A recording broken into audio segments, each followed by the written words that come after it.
Today we study about balancing and vibrations. And this is the last chapter of our subject theory of machine, in which do in which two chapters are taken. First is balancing and second is vibrations. So firstly we discuss about the balancing. In every machine elements there are rotating or reciprocating members in which some masses are such that which are not exact the line of axis of the rotating shaft. So during rotation they creates unbalancing, or due to this unbalancing ultimately vibrations comes in the machine and which distract the motion or limits the life of the element और machine. तो हम लोग देखते हैं कि मतलब ये balancing क्या है. तो बैलेंसिंग एक मशीन के केस में देखेंगे तो बैलेंसिंग कुछ नहीं है. बैलेंसिंग एक टेक्निक है. बैलेंसिंग एक टेक्निक है जिसके द्वारा जो है सो हम अनबैलेंस्ड मास को जो है सो बैलेंस करते हैं. कहने का मतलब है कि जिस अनबैलेंस्ड मास के कारण हमारे सिस्टम में वाइब्रेशंस प्रोड्यूस होता है उसको इस तरह से हम अरेंज करते हैं, या तो उस मास को कट करके या फिर जो है सो दूसरे मास को उस सिस्टम पे ऐड करके हम जो है सो उसके कारण जो अनबैलेंस्ड मास उस पर पहले से एग्जिस्ट कर रहा था उस मास के कारण जो अनबैलेंस्ड इनर्शिया फोर्स जेनरेट होता है उसको हम जो है सो काउंटर करते हैं. तो बैलेंसिंग क्या है? द टेक्निक ऑफ करेक्टिंग और eliminating unwanted inertia forces and movements that is couple is called balancing. Balancing यही है. या दूसरे शब्द में हम कह सकते हैं कि balancing is the process of designing और modifying a machine in which unbalance force और couple is to be balanced और minimised up to maximum possible extent और इंटायरली. हम या तो उसे पूरा का पूरा जो है सो बैलेंस कर लेते हैं या पार्शियली बैलेंस्ड कर पाते हैं. एक्चुअली होता क्या है किसी भी मशीन एलिमेंट्स में, जब मशीन एलिमेंट्स मान लीजिए कि कोई रोटेट कर रहा है तो रोटेशन के दौरान होता क्या है कि कोई ऐसा मास जो उस शाफ्ट पर, मान लीजिए कि कोई शाफ्ट रोटेट कर रहा है कहीं पर, तो उस पर कोई ऐसा मास जिसका सेंटर ऑफ मास जो है सो लाइन ऑफ एक्सिस पर नहीं पड़ रहा है, शाफ्ट के कहीं अलग जगह पे पड़ रहा है, उस लाइन से हटकर कहीं, मतलब कोई इसेंट्रिक मेंटेन कर रहा है. तो यदि इसेंट्रिसिटी मेंटेन करता है और वह शाफ्ट रोटेट करता है तो रोटेशन के दौरान क्या होगा कि वह मास जो है सो आउटवर्ड डायरेक्शन में जो है सो सेंट्रीफ्यूगल फोर्स जनरेट करेगा. अब यदि वह सेंट्रीफ्यूगल फोर्स जनरेट करेगा तो वो सेंट्रीफ्यूगल फोर्स क्या करेगा, उसमें अल्टीमेटली वाइब्रेशन क्रिएट करेगा. तो इसी वाइब्रेशंस को हमको क्या करना रहता है, इलिमिनेट करना रहता है या फिर मिनिमाइज करना रहता है. तो इसी मिनिमाइजिंग टेक्निक को हम लोग जो है सो बैलेंसिंग कहते हैं अपने टेक्निकल लैंग्वेज में. तो उसी के रिगार्ड जो है सो यहाँ पे सारा चीज़ हम डिस्क्रिप्शन लिखे हुए हैं जो स्क्रीन पर दिख रहा है. ठीक है. अब कहता है कि ये जो वाइब्रेशंस क्रिएट होता है मशीन्स के अंदर, तो ये वाइब्रेशंस या अनबैलेंसिंग क्यों क्रिएट होता है, उसका रीजन क्या है? तो उसका रीजन है इसेंट्रिक रोटेटिंग और reciprocating masses, unsymmetry caused during production process, faulty mounting resulting in eccentricity, elastic deformation during running, non homogeneity of material, misalignment of bearings and plastic deformations. तो these are the 7 parameters which is the cause of unbalancing in any rotating और reciprocating members. ये 7 parameter ही नहीं है, इसके अलावा जो है सो और पैरामीटर्स हो सकते हैं जिसके कारण जो है सो अनबैलेंसिंग आता है. तो कहने का मतलब है कि जब ये अनबैलेंसिंग आता है तो चूंकि उसके में वाइब्रेशन क्रिएट करता है, वाइब्रेशन के कारण बहुत सारी दिक्कतें आती है. मेरा मशीन पार्ट मान लीजिए नट बोल्ट इत्यादि जो है सो क्या होने लगता है, लूज हो जाए, मतलब मेरा फिटिंग्स लूज हो जाता है जिसके कारण जो है सो डेंजर क्रिएट होता है कि मान लीजिए कभी फेल्यूर हो, कभी कोई मेंबर जो है सो वहाँ सर के खुल करके जो है सो कहीं दूसरे जगह पे जो है सो थ्रू हो जाए। तो इस सब को रिड्यूस करने के लिए हम क्या करते हैं कि जो मूविंग मेंबर्स होता है उसको बैलेंस करते हैं।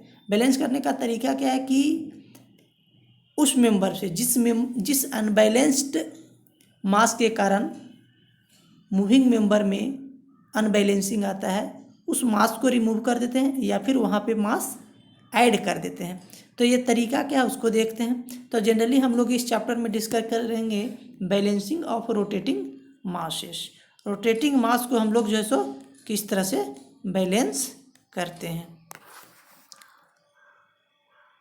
तो बैलेंसिंग जो जनरली से हम लोग जो है सो दो तरीके का होता है ये बैलेंसिंग। पहला होता है स्टैटिक बैलेंसिंग। तो ये स्टैटिक बैलेंसिंग क्या होता है? स्टैटिक से हम लोग जानते हैं कि यदि कोई वस्तु जो है सो क्या रहे अस्थिर रहता है और रोटेट नहीं करता, उसमें किसी तरह का मोशन नहीं होता है, 10 मिनट स्टेशनरी पोजीशन में रहता है। तो स्टेशनरी पोजीशन में भी जो है सो अनबैलेंसिंग क्रिएट होता है। तो स्टेशनरी पोजीशन में यदि मेंबर मेरा स्टेशनरी पोजीशन में है और उस दौरान यदि उसमें कोई अनबैलेंस फोर्सेस एक्ट कर रहा है, अनबैलेंसिंग उसमें है, तब उसको बैलेंस करने के लिए जिस टेक्निक का हम लोग यूज करेंगे उसको हम लोग कहते हैं स्टैटिक बैलेंसिंग।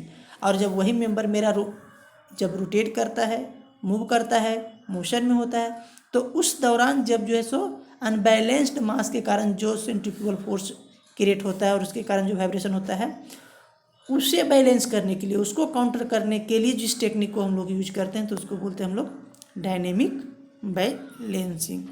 जैसा कि स्क्रीन पर दिख रहा है, पूरा डिस्क्रिप्शन हम लिखे हुए हैं।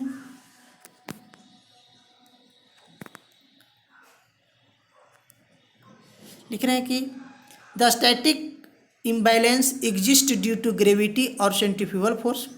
ए static imbalance in a rotary system is the effect of an eccentric mass which can be detected by a quasi-static methods. A static balance exists if the forces acting on the parts are in equilibrium among themselves when not running, that is remains stationary, irrespective of the position in which the parts may be placed, and this is possible only when the center of gravity coincides with the geometric center. Thus, a static balancing can be achieved by bringing the center of mass of the system to its axis of rotation by adding correction masses or by drilling out material suitably. ठीक है, हम बताएं कि कुछ मास add करके या कुछ मास remove करके जो है सो हम किसी तरीके से यदि जो सेंटर ऑफ मास जो है सो एक्सिस, रोटेटिंग एक्सिस पे जो लाई नहीं करता है तो उसको उस पे लाएंगे, और यदि उस पे लाई करने लगता है सेंटर ऑफ मास, मतलब सेंटर ऑफ मास और सेंटर ऑफ ग्रेविटी यदि दोनों मेरा एक सिंगल पॉइंट हो जाता है तब जो है उससे बैलेंसिंग एलिमिनेट हो जाता है। दूसरा है डायनेमिक बैलेंसिंग। इवन व्हेन ये सिस्टम और rotor is statically balanced, it में exhibit unwanted vibrations when allowed to rotate about its axis।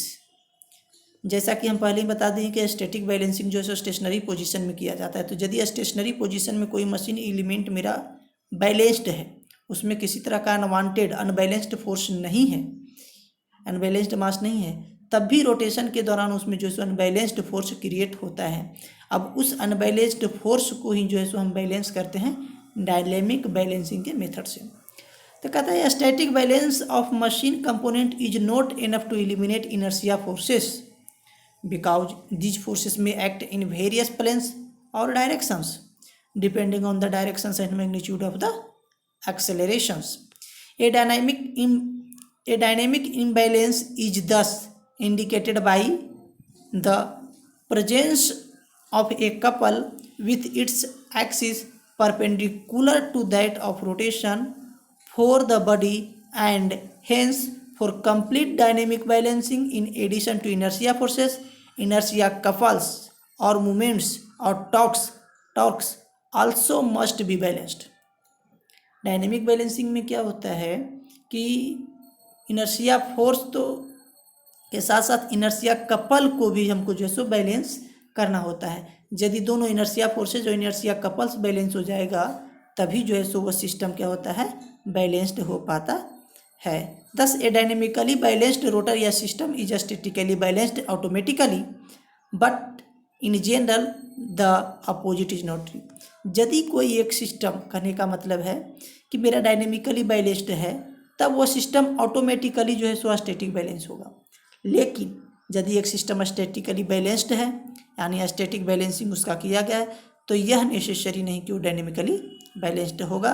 कहने का मतलब अनबैलेंस्ड मूवमेंट्स एग्जिस्ट कर सकता है। अब हमको देखना है बैलेंसिंग ऑफ रोटेटिंग मासेस। इसमें दो केस देखना है हमको, सिंगल मास का, वन सिंगल मास का, और फिर जो है सो several masses in the same plane. कहता है as we know that when a mass is rotating in a circular path a centrifugal force is acting on the mass. So whenever a certain mass is attached to a rotating shaft it exerts some centrifugal force whose effect is to bend the shaft and to produce vibrations in it. In order to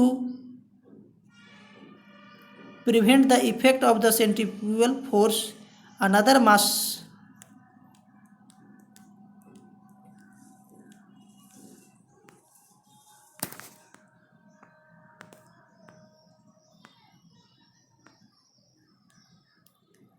is attached to the opposite side of the shaft at such a position so as to balance the effect of the centrifugal force of the first mass। कहता है कि यदि कोई एक मास मेरा unbalanced है, तो उसके अपोजिट, उसका जिस सेंट्रीफ्यूगल फोर्स मान लिया जाए कि किसी जिस डायरेक्शन में आउटवर्ड लग रहा है, उसके जस्ट अपोजिट डायरेक्शन में एक जो है सो बैलेंसिंग मास हम लगाएंगे, और उस बैलेंसिंग मास के कारण जो क्रिएट होगा सेंट्रीफ्यूगल फोर्स, वो जस्ट इक्वल होगा काउंटर करने के लिए यदि अनबैलेंस्ड मास के कारण जितना जो है सो सेंट्रीफ्यूगल फोर्स क्रिएट हो रहा है उतना। 10 forces of both the masses are made to be equal and opposite. Centrifugal force जो एक्ट होगा बैलेंसिंग मास पर और अनबैलेंस्ड मास पर, दोनों जो है सो इक्वल इन अमाउंट होगा और अपोजिट इन नेचर होगा, तब दोनों एक दूसरे को काउंटर एक्ट कर लेगा। दैट मीन्स इनर्शिया फोर्स जो है सो उस सिस्टम से रिमूव हो जाएगा और वो सिस्टम बैलेंस्ड हो जाएगा। दिस प्रोसेस ऑफ प्रिवेंटिंग या providing the second mass in order to counter act the effect of the centrifugal force of the first mass is known as balancing of rotating masses. अब कहता है balancing of rotating masses में मतलब इस तरह कितना case है, तो इस तरह के 4 केस आता है। पहला होता है कि balancing of a single rotating mass by a single rotating mass in the same plane. दूसरा है balancing of a single rotating mass by 2 masses rotating in different plane. तीसरा है balancing of several masses rotating in the same plane. चौथा है balancing of different masses rotating in the different plane. तो हमको case 1 और case 3 according to our syllabus study करना है। तो अब देखते हैं balancing of a single rotating mass by a single mass rotating in the same plane. जैसा कि हम फिगर में स्पष्ट रूप से देख पा रहे हैं, फिगर फर्स्ट के केस में कि कोई एक शाफ्ट है, वो shaft omega angular velocity, omega radian पर सेकेंड की रेट से जो है सो मूव कर रहा है, और उस पर कोई एक डिस्टर्बिंग मास m1 जो शाफ्ट के एक्सिस से r1 डिस्टेंस पे है एक्ट कर रहा है। तब इस मास के कारण जो है सो क्या होगा, Fc1, जैसा कि फिगर 2 में Fc1 आउटवर्ड दिखाया गया है, जो है centrifugal force acting due to mass 1 that is disturbing mass. इस डिस्टर्बिंग के मास के कारण जो है सो सेंट्रीफ्यूगल फोर्स क्रिएट होगा जो अनबैलेंस्ड फोर्स होगा, और उस अनबैलेंस्ड फोर्स के कारण जो है सो शाफ्ट क्या करना चाहेगा, बेंड करना चाहेगा, मतलब उसमें जो है सो डिस्टर्बेंस क्रिएट होगा।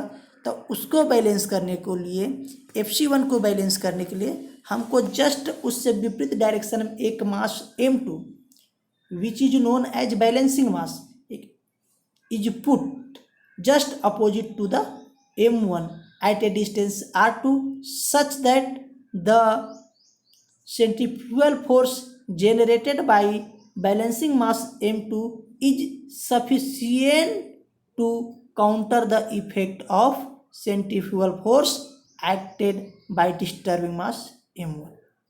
तो देख लेते हैं हम लोग, यहाँ कुछ भी नहीं है इस सिस्टम में। r1 डिस्टेंस पर m1 मास का एक डिस्टर्बिंग मास है, उसके कारण सेंट्रीफ्यूगल फोर्स Fc1 क्रिएट हो रहा है। अब इस Fc1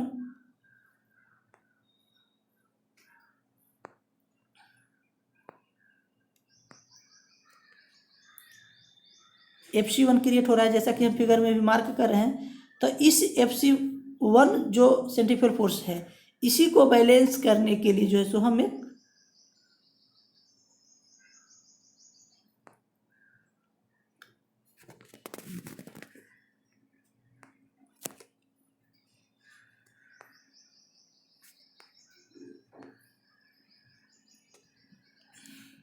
मास m2 एक्ट कराए हैं, ठीक है।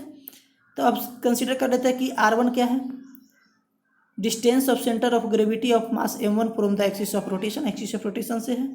r2 है distance of balance mass from centre of gravity of mass m2 from the axis of rotation, m2 balancing mass है। तब क्या होता है इसमें, centrifugal force Fc1 unbalanced force के कारण कितना होगा, m1 r1 ओमेगा से रोटेट कर रहा है मेरा शाफ्ट चूंकि, और अनबैलेंस्ड फोर्स पे कितना हो जाएगा Fc2, जैसा कि हम देख पा रहे हैं m2 r2 ओमेगा स्क्वायर। अब ये दोनों फोर्स यदि एक दूसरे को काउंटरएक्ट कर दे तो सिस्टम मेरा इक्विलिब्रियम में आ जाएगा, दैट इज बैलेंस हो जाएगा।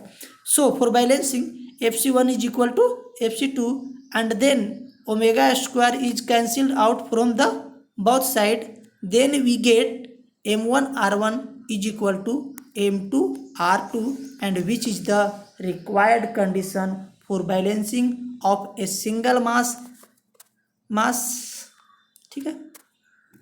अब देखते हैं यहाँ पर क्या होता है कि हम देख रहे हैं कि m1 r1 equal to m2 r2, मतलब the product of mass and radius is constant. So if balance mass m2 increases then r2, मतलब डिस्टेंस जो है सेंटर ऑफ ग्रेविटी से centre of axis of rotation of the shaft क्या होगा, decrease करेगा। मास को बढ़ाएंगे तो जो है सो मेरा क्या होगा, डिस्टेंस डिक्रीज करेंगे, और डिस्टेंस को बढ़ाएंगे तो मास को रिड्यूस करेंगे। अब यहाँ दो केस आता है, तो दो केस में है कि पहला केस ज़्यादा मास बढ़ाना मेरे लिए हमेशा जो है सो किसी इंजन में, मेरे लिए सिस्टम में डिफ़िकल्ट होता है, इसीलिए हम क्या करते हैं, ज़्यादातर केस में जो है सो मास को कम, बैलेंस्ड मास को कम करते हैं और उसको एक लॉन्गर रेडियस पर हम लोग प्लेस करते हैं, ठीक है।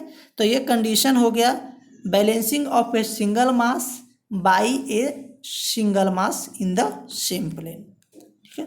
ये रोटेटिंग बैलेंसिंग हो गया। अब हमको देखना है दूसरा जो था केस, वो balancing of several masses rotating in the same plane. बहुत सारा मास है, जैसा कि फिगर में हम देख रहे हैं कि कोई एक शाफ्ट है जो पॉइंट ओ के अबाउट क्या कर रहा है, रोटेट कर रहा है। पॉइंट ओ के अबाउट, यहाँ जो पॉइंट ओ है इसके अबाउट जो है सो क्या करता है, रोटेट करता है। अब इस पॉइंट के अबाउट रोटेट कर रहा है शाफ्ट, और उस पर जो है सो 4 disturbing mass m1, m2, m3, m4 are placed at a distance r1, r2, r3 and r4 respectively। तब जो है सो इस बैलेंस सिस्टम में एक अनबैलेंसिंग क्रिएट होगा। इस अनबैलेंसिंग के कारण जो है सो सिस्टम में वाइब्रेशन जनरेट होगा, और उस वाइब्रेशन को हमको एलिमिनेट करना है। दैट मीन्स इस चारों मास को हमको बैलेंस करना है। तो चारों मास को बैलेंस करने का यहाँ पर दो तरीका है। पहला तो है कि एनालिटिकल मेथड, और दूसरा है मेरा ग्राफिकल मेथड। तो हम बारी बारी से दोनों मेथड को देखेंगे। अब क्या होगा कि यदि हम ऐसा करते हैं कि इन चारों अनबैलेंस्ड मास के कारण, मास m1, m2, m3, m4 के कारण जो सेंट्रीफ्यूगल फोर्स क्रिएट हो रहा है Fc1, Fc2, Fc3 and Fc4, इसका रिजल्टेंट एक फोर्स होगा। क्योंकि ये वेक्टर क्वांटिटी फोर्स है, तो इसका जो रिजल्टेंट होगा, यदि मान लीजिए Fc, कोई एक Fc डैश फोर्स कंसीडर हम कर लेते हैं कि वो इसका अनबैलेंस्ड रिजल्टेंट फोर्स है इन चारों के कारण। तो यदि Fc डैश को कोई एक ऐसा मास हम लगाएं m का, जो एक उसके जस्ट विपरीत डायरेक्शन में सेंट्रीफ्यूगल फोर्स क्रिएट कर दे Fc का, तब उसको क्या कर लेगा, बैलेंस कर लेगा। तो यही चीज़ हम करते हैं।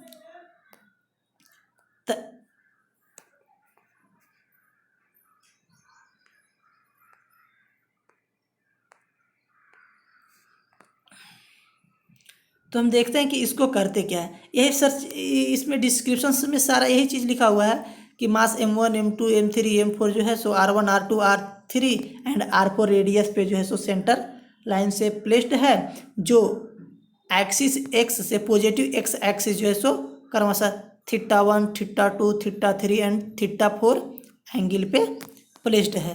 तो यदि और वो जो है सो सबके कारण जो है सो सेंट्रीफ्यूगल फोर्स जो क्रिएट हो रहा है वो centrifugal force FC1 FC2 FC3 and FC4 है।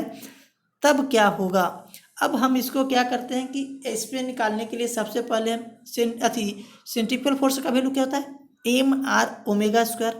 तो चूंकि ओमेगा सेम जो है सो एंगुलर स्पीड से जो है सो सारे मासेस रोटेट कर रहा है, चूंकि सारे के सारे मास जो है सो शाफ्ट पे प्लेस्ड है, तो ओमेगा छोड़ देते हैं और हम केवल जो है सो मास और रेडियस का प्रोडक्ट, दैट मीन्स इक्विवेलेंट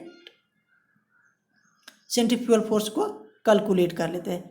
ठीक है, तो FC1 is directly proportional to M1R2, FC2 directly proportional होगा M2R2 का, FC3 डायरेक्टली प्रोपोर्शनल होगा M3R3 का एंड FC4 डायरेक्टली प्रोपोर्शनल होगा M4R4 का।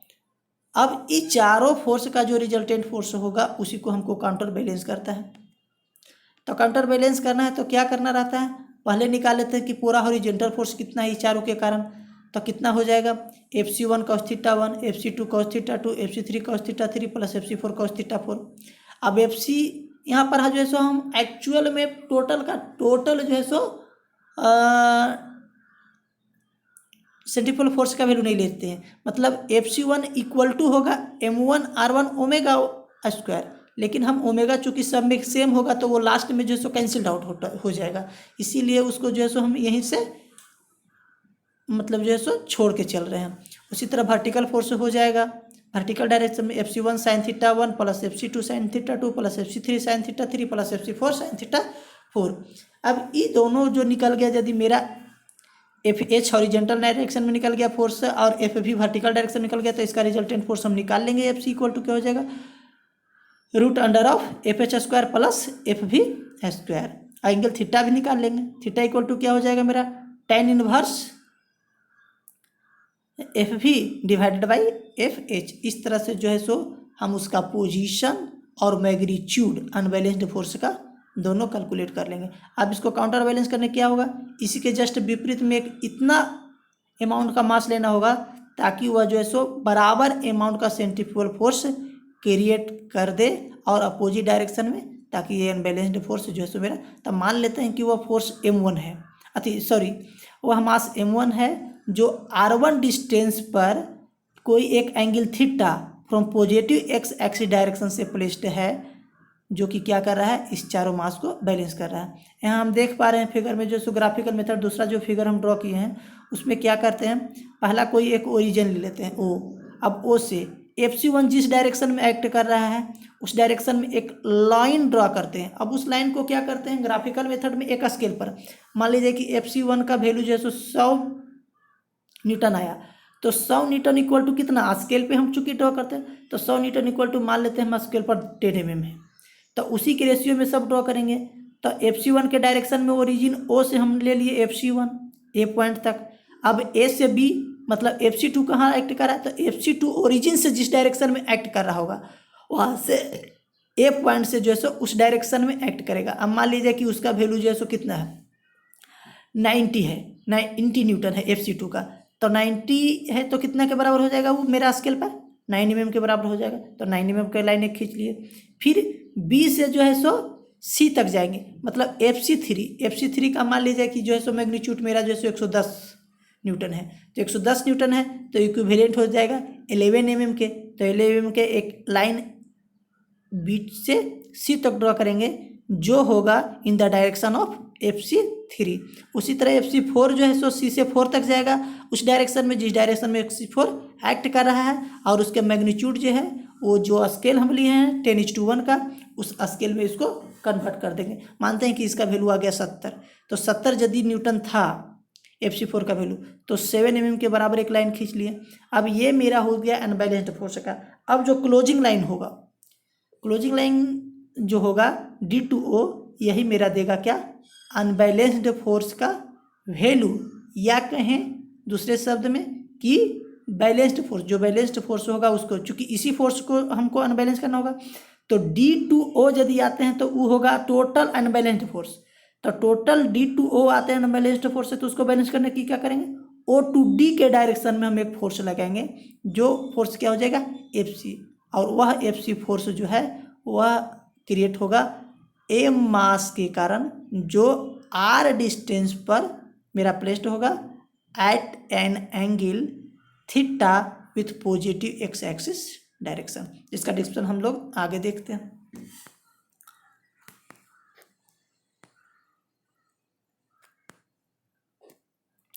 तब balancing force is then equal to resultant force but in opposite direction, hence direction of balancing mass is equal to कितना हो जाएगा, 180 डिग्री प्लस थीटा। अब यदि मान लेते हैं कि मेरा जो है सो बैलेंसिंग फोर्स क्या है, FC है, तो FC इज इक्वल टू, चूँकि मास अब लिए बैलेंसिंग मास M और केप टाइट distance R, then FC equal to MR। तो कहने का मतलब है यहाँ से जो है सो मेरा FC का वैल्यू या M का वैल्यू या R का वैल्यू यदि कोई दो दिया हुआ रहे तो हमको क्या है, दो में से एक तो कैलकुलेट कर लिए FC1 मैग्नीट्यूड के हिसाब से, तो उसको जो है सो फाइंड आउट हम कर सकते हैं। यदि R दिया हुआ हो तो मैग्नीट्यूड जो होगा बैलेंसिंग मास का हम उसको ऑप्टेन कर सकते हैं। चौथा स्टेप जो हम यहाँ बता रहे हैं उसको हम वहाँ फिगर पे बता ही दिए कि क्या करना है, पहले चारों का इक्विवेलेंट सेंट्रीफ्यूगल फोर्स कैलकुलेट कर लेना है। इक्विवेलेंट सेंट्रीफ्यूगल फोर्स का मतलब FC जो है सेंट्रीफ्यूगल फोर्स जो है वो होता है MR ओमेगा स्क्वायर, मतलब मास गुने रेडियस गुने जो है सो एंगुलर वेलोसिटी का स्क्वायर। तो एंगुलर वेलोसिटी सब में सेम होगा, तो उसको हम जो है सो छोड़ देते हैं और केवल M का और R के प्रोडक्ट को कैलकुलेट करते हैं। तो यहाँ इक्विवेलेंट फोर्स कैलकुलेट करेंगे, उसी हिसाब से जो है सो हम ड्राइंग बना लेंगे, और ड्राइंग बनाने के बाद जो आएगा तो क्लोजिंग जो लाइन होगा लास्ट में वही अनबैलेंस्ड फोर्स होगा, और उसके विपरीत डायरेक्शन में जो है सो क्या होगा, मेरा बैलेंस्ड फोर्स होगा। इस स्टेप में सारा वही चीज़ लिखा हुआ है जैसा कि यहाँ है, तुम देख सकते हो स्थिर से।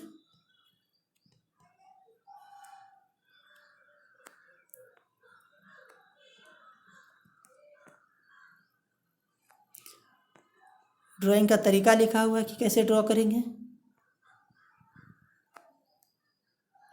तो यही था, इतना, यही दो केस हम लोगों को जो है सो इसमें बैलेंसिंग में देखना था। अब इसी पर प्रॉब्लम्स है, जिसको जो है सो एक दो प्रॉब्लम्स अपने बुक से जो है सो कर लेना है, सिंगल मार्क्स का और सेवरल मार्क्स का, rotating in the same plane. Okay, ठीक है, थैंक्स।